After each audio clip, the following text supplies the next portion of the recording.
Hello and a very warm welcome to all our viewers. I'm Teena Jha with yet another brand new episode of your very own show Colors of India. Let's begin with a look at the highlights first.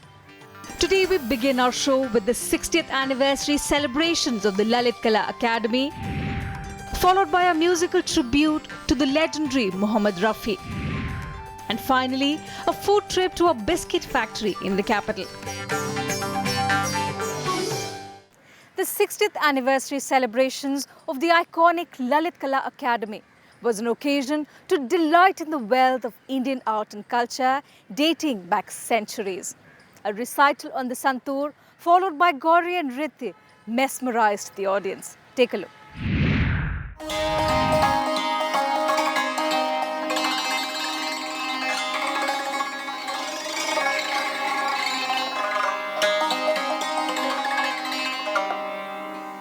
A music ensemble, Irfan the Ecstasy, by Santoor maestro and music composer Abhay Rustam Sopori. Sopori begins his performance with the Rag Rageshri, an evening melody.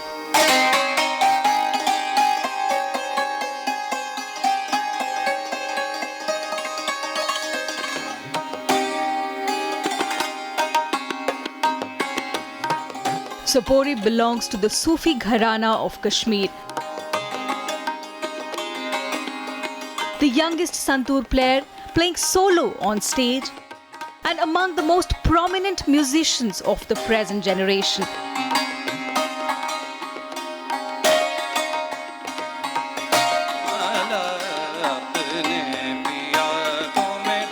Up next, a Bandish in Tinta, followed by a Sufi Tarana, accompanied by Ustad Akram Khan on the tabla.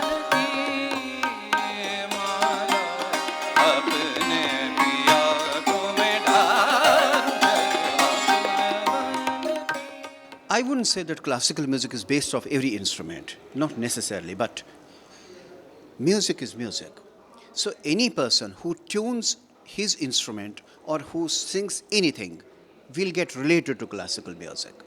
But you need not be essentially a classical musician, not necessarily singing a khayal or singing Drupad or Tomni Dadra, whatever it is. But you should at least know what you are doing. And all these categories of music, they get related to each other. We can't say that folk is not part of the music, but because everything has come from the folk. It has been shaped, then got into particular class, got classified, finally classical.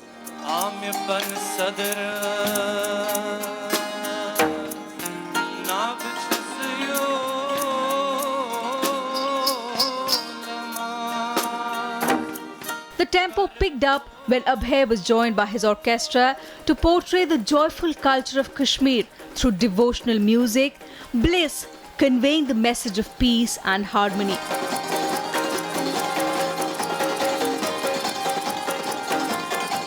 This was tailed by another musical piece, Nasr.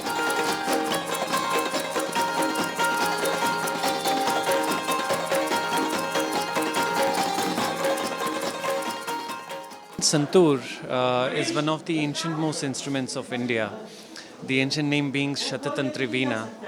And over centuries and centuries, finally what we see Shatatantra Veena is as Santoor, a beautiful instrument with 100 strings. Essentially, I wanted to convey that classical music is extremely beautiful and one of the best mediums to convey to the people the musical thought. Of course, was the musical message, which because all the pieces, the basic message was peace and harmony.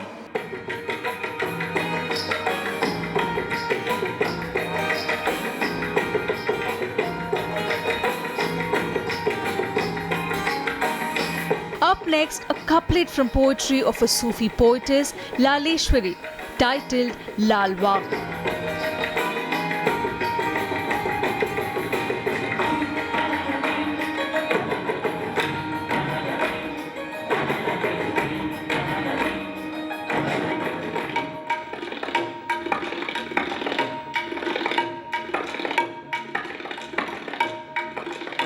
And the highlight of the show, Irfan the ecstasy that enthralled the audience.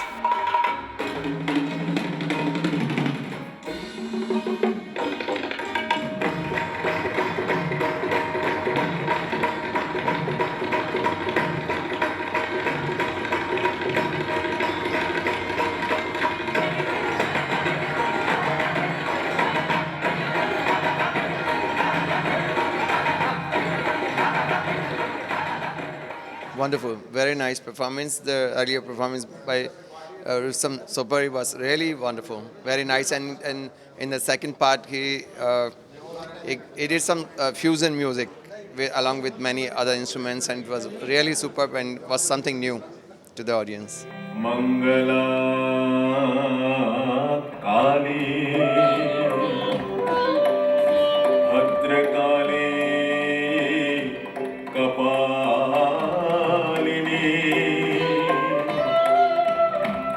The second half of the show displayed Gauri and Nritya, which is a Bengali classical dance tradition.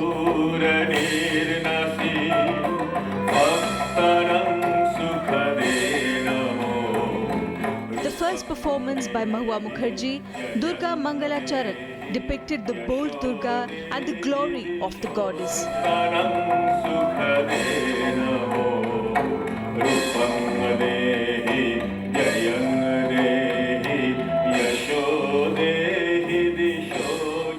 This Gaudiya Nritya. Gaudiya means name of ancient Bengal, it's gold. And from this, the Gaudiya name has derived. And it is 2000 years ago, our dance text, Natya Shastra, this 14th chapter of Natya Shastra, there mentions about this Bengal's classical dance form.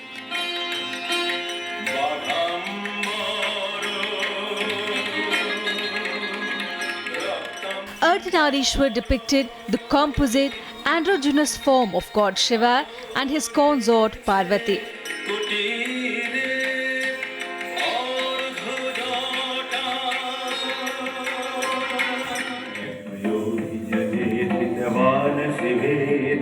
And the grand finale, Dashavatar, the 10 avatars of Vishnu, the god of universal preservation.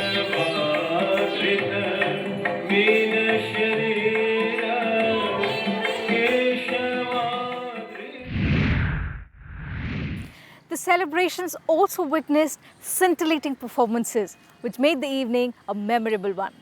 On that note, we head into a very short break. Don't go anywhere. When we come back, we get you the magic of legendary singer Mohammed Rafi and an interesting tour to a biscuit factory. Welcome back.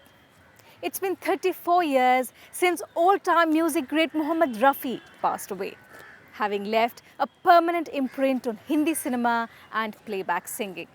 A musical tribute to the man with the golden voice was an evening of nostalgia for all his fans. Listen in.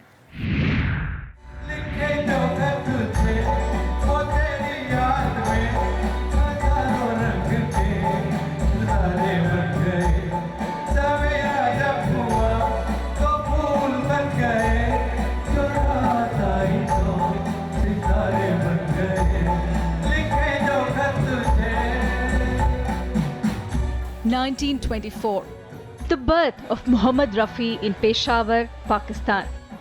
Having migrated to India after the partition in 1947, Rafi went on to give Hindi cinema a whole new outlook, a new boost that holds up with his flavors and influence to this day.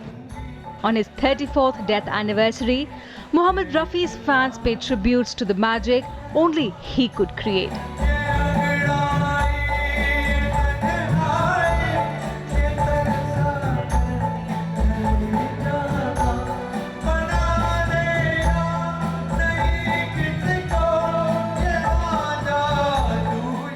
Time to time technique changes, अभी इसका फ़ायदा आप भी ले रहे हैं, हम भी ले रहे हैं. आज टीवी पे यहाँ से अपलोड कर सकते हैं, आप सब कुछ कर सकते हैं. एक ज़माने में ये था कि भाई शूट करो, डेवलप करो, उसके बाद एडिट करो, उसके बाद कहीं जाके आप 8 दिन के बाद जाएगा. तो everything is become very instant. मगर इंस्टेंट में ये भी होता है कि फ़ायदा भी है, नुकसान भी है. जैसे होता है ना कि रोटी पकाते वक्त सिगड़ी पे रोटी बनाओ, कोलसे पे बनाओ, और फिर ओवन में डालो, तो वो फ़र्क ही इसमें आ गया है।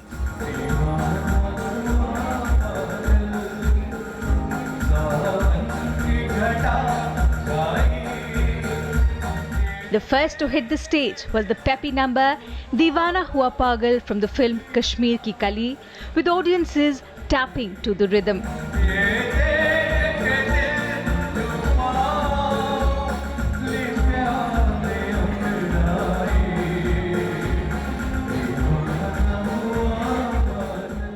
रफ़ी साहब तो जी भगवान है मेरी नज़र में, मेरे तो खुदा हो। मैं तो उनकी मज़ार की मिट्टी खाया हूँ, मुझे तो आप मत ही पूछो। मैं तो दीवाना हूँ। जुनून है मुझे उनके लिए। और पहले वाले गाने होते थे, 100 म्यूजिशियन होते थे, इतने एक्सपेंसिव सॉन्ग्स होते थे, स्टूडियो की रिकॉर्डिंग सिस्टम्स होते थे स्विट्ज़रलैंड के, इतनी एक्सपेंसिव सारा कुछ था, बड़े बड़े स्टूडियो विद इतना सारा एकॉस्टिक्स। अब तो सारा कुछ मीनिंगलेस हो गया है।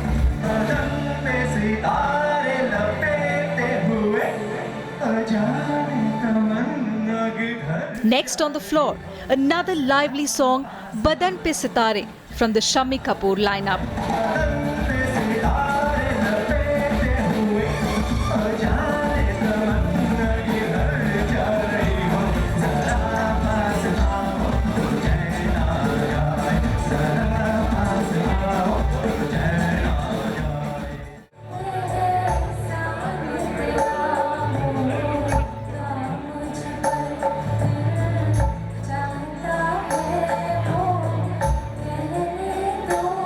Followed by Ehsaan Tera Hoga Mujh Par from the movie Jangli.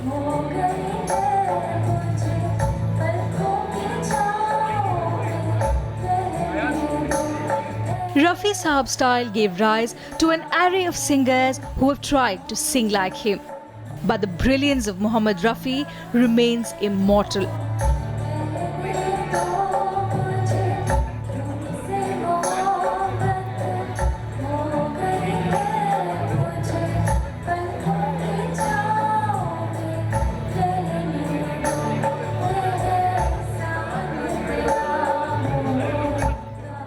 पहले कितने ऑर्केस्ट्रा होता था, म्यूज़िक कितना स्ट्रॉन्ग होता था, कितने डाइवर्स कल्चर से आता था.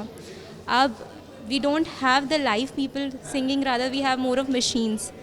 And then giving him tribute by people learning 3 years practice करके आना गाना on stage, it itself is very motivational. Why I like Mohammed Rafi is because his songs are very natural. Human generation like us can relate to it.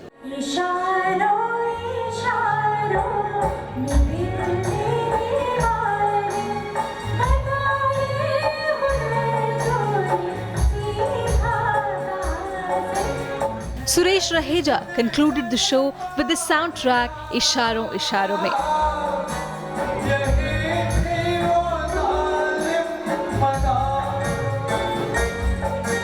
The aura, the mystique and the warm nostalgia of Mohammed Rafi revived and revelled in.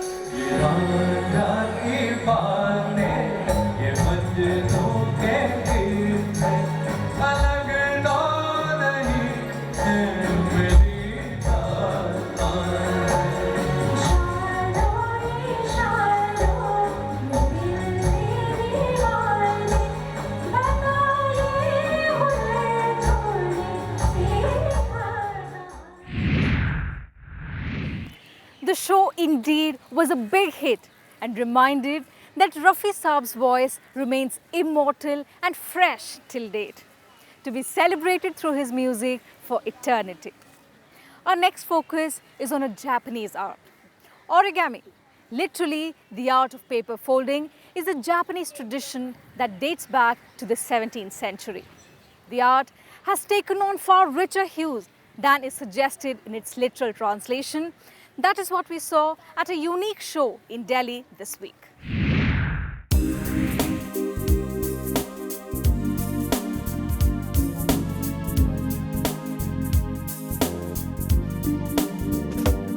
The Folded Garden.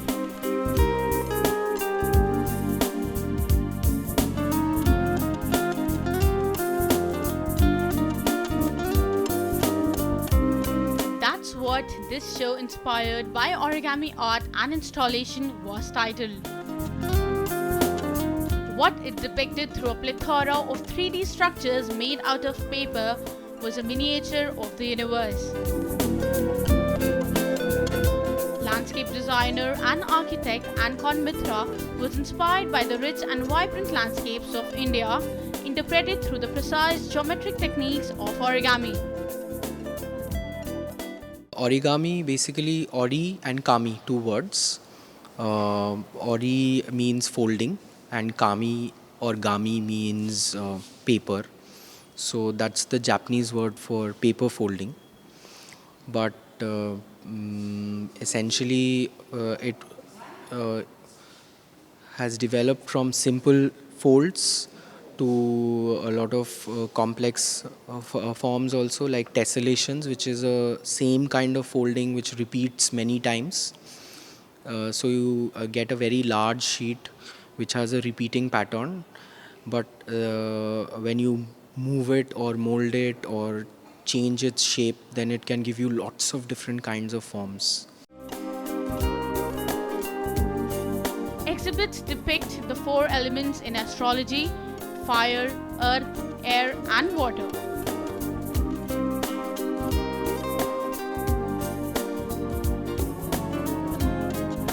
The sun and the moon, created out of folding aluminium sheets, the poles of life on earth, alongside the traditional Indian feel. The Navgraha lotus mandal is the picture of a lotus pond of 9 celestial bodies.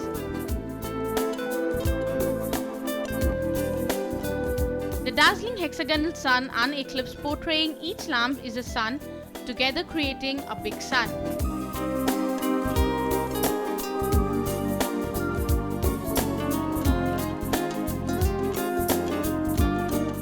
The attention-grabbing feature about this one was its programmed LED lights.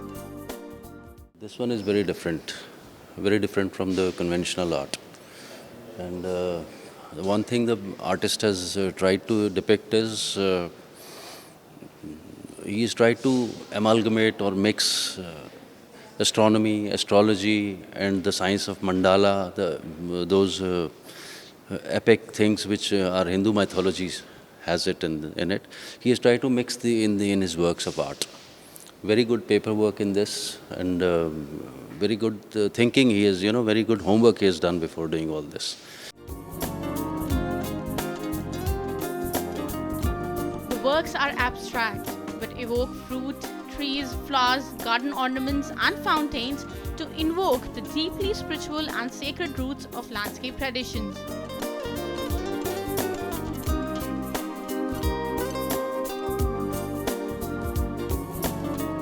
Executed in diverse mediums, looking beyond paper to metals, plastics, and fabric.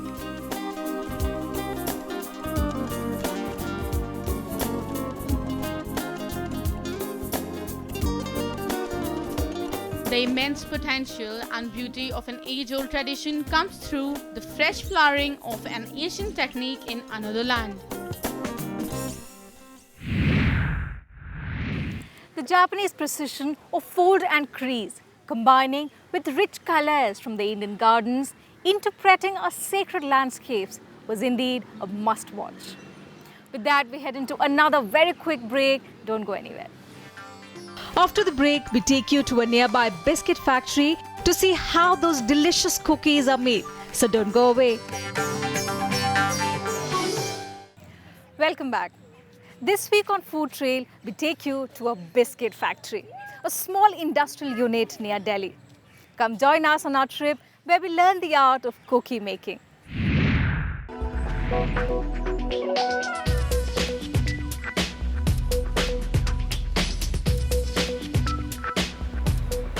Look at these series of cookies floating on the conveyor belts.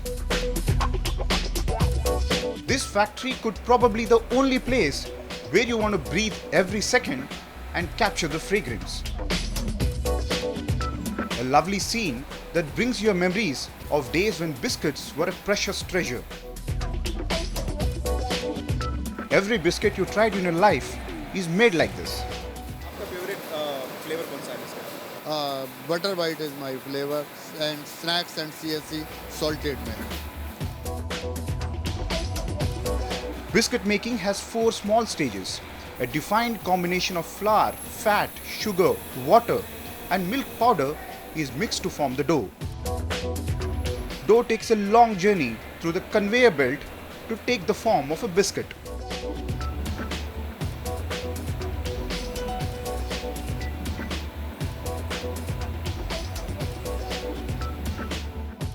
Factories use rotary molders like these to give them a shape. 93-94 से biscuit बना रहे हैं यहाँ पर और सबसे ज़्यादा खुशी होती है जब हमें हमारे बिस्किट के बारे में हमारे कस्टमर से लगता है कि उन्हें इसमें बड़ा आनंद आया और डे टू डे उनका जो फीडबैक आता है उससे हमें बहुत खुशी होती है. Molded biscuit shapes are conveyed through the oven and baked at 60 degrees. Temperature varies from nutcrackers to plain salty biscuits. Standing beside this butter biscuit belt is bringing those good old child memories where I used to ask my mother for these kind of butter biscuits. You know, it is very refreshing coming to this factory. Baking process is very crucial in any biscuit making. Taste, flavor, softness and crispness of biscuit, in fact everything, depends on baking.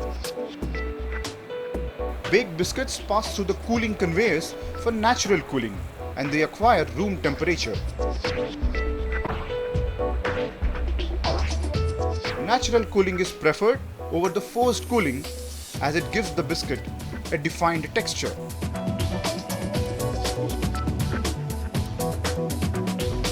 At this stage, one can smell the fragrance.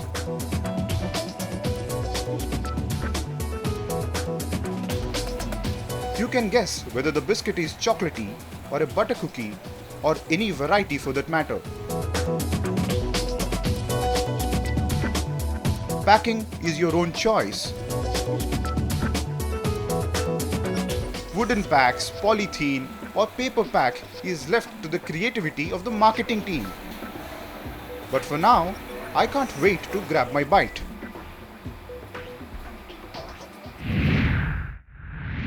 Interesting, isn't it? When we gorge on those cookies, we seldom think of what goes in its making. So while you go test your baking skills, it's time for me to wrap up this episode of Colors of India. I'll see you same time next week with another exciting episode. Until then, it's a goodbye.